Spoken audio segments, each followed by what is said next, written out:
Hey y'all, I wanted to make a quick, hopefully, a quick video about a book that I've been recently reading. It's called Skinny Bitch, and I bought it last year at Borders, but I never actually I started reading it, and it was very pro-vegan, and I didn't like that about it.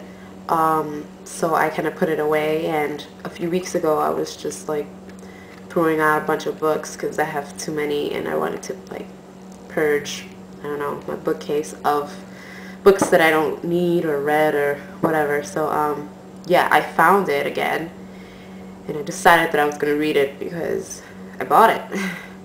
And so I started to read it.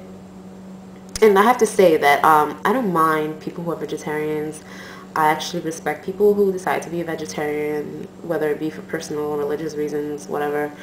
But I don't like vegetarians who like solicit people to become vegetarian or like, you know, force their vegetarian mythologies on like people. So yeah, I don't like those kind of vegetarians.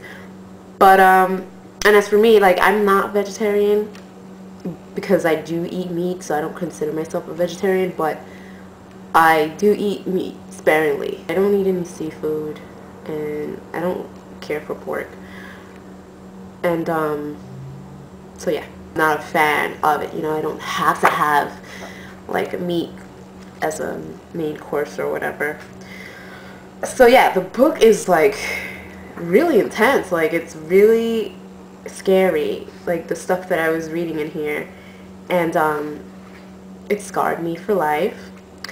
As of right now, like I don't even want to, like, I don't know, I just haven't been able to eat meat for like the past week, and I normally don't have a problem with that, but just all the images that, you know, I conjured up in my head after reading this book have just like made me stay away from meat. I don't know, but so yeah, it's like a turkey burger actually that I made a few days ago, and I figured, okay, I'm gonna make this turkey burger and I'm gonna eat it later, and it's still sitting there like days later. I don't know, I just like to pre-cook stuff, and so like yeah, it's been sitting there, and I'm dreading having to eat it.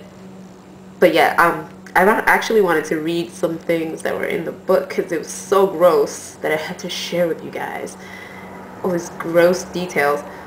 But yeah, there's one that says, there's this paragraph that says, and these are the workers talking in the section. Like the best chapter for me was the chapter called chapter 6, and it's called "You Are What You Eat."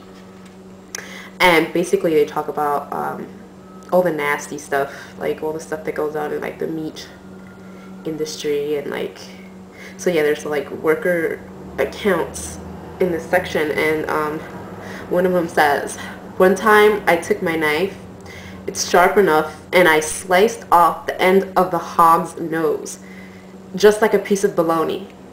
The hog went crazy for a few seconds, then it just sat there looking kind of stupid. So I took a handful of salt brine and ground it into his nose. Now that hog really was nuts, pushing its nose all over the place. I still had a bunch of salt left in my hand. I was wearing a rubber glove, and I stuck the salt right up the hog's ass. The poor hog didn't know whether to shit or go blind." Now that's fucked up. I'm sorry to use profanity, but that's fucked up. How could you do that to like a poor animal? I don't know, but there's another one that goes, it was a worker talking about his boss, and like, you know how meat has to be like stamped by USDA or whatever. But anyway, the guy says that his boss didn't even bother to get it inspected or whatever. He just had like a stamp, and he would stamp them himself, and stamp the meat, that is. So he says his boss got the stamper. He can stamp it himself when the doctor leaves, which means that the doctor came and inspected the animal. And this was a horse they were talking about. And it goes, you take a condemned horse, skin him, cut him up, sell the meat, and we've sold the meat as beef. Like they sold a sick horse as like beef. Can you tell the difference between horse meat and beef? I don't know. So that's disgusting. Yeah, it was pretty gross. It really reminded me of like this this this novel. It was this novel written by Upton Sinclair. It's called The Jungle, and it talks about that book talks about the nasty like conditions of the meat industry in the U.S. So yeah, that's another book that you could actually read about that gross kind of stuff.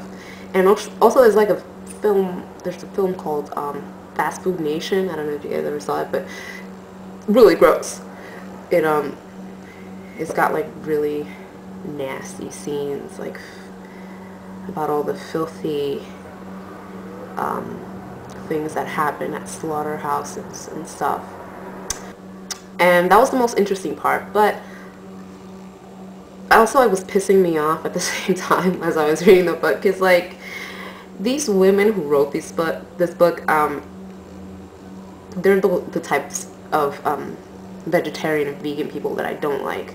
Like, they're telling us in this book that the only way to be healthy and whatnot is to be a vegan. Like, you can't eat any meat. Like, I'm not a fan of meat, but I don't knock those who do. You know, I'm not saying, oh, you're unhealthy because you eat meat. That's kind of ridiculous to me.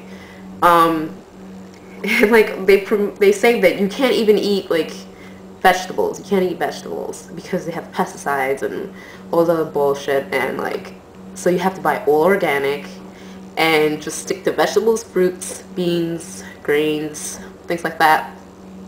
I'm like, this is freaking crazy. Like, who's gonna be living off organic food forever? Like, this shit is expensive too. To try to follow this vegan lifestyle. What else they talk about in here? The authors also talked about sugar, and they pretty much say that sugar is liquid Satan.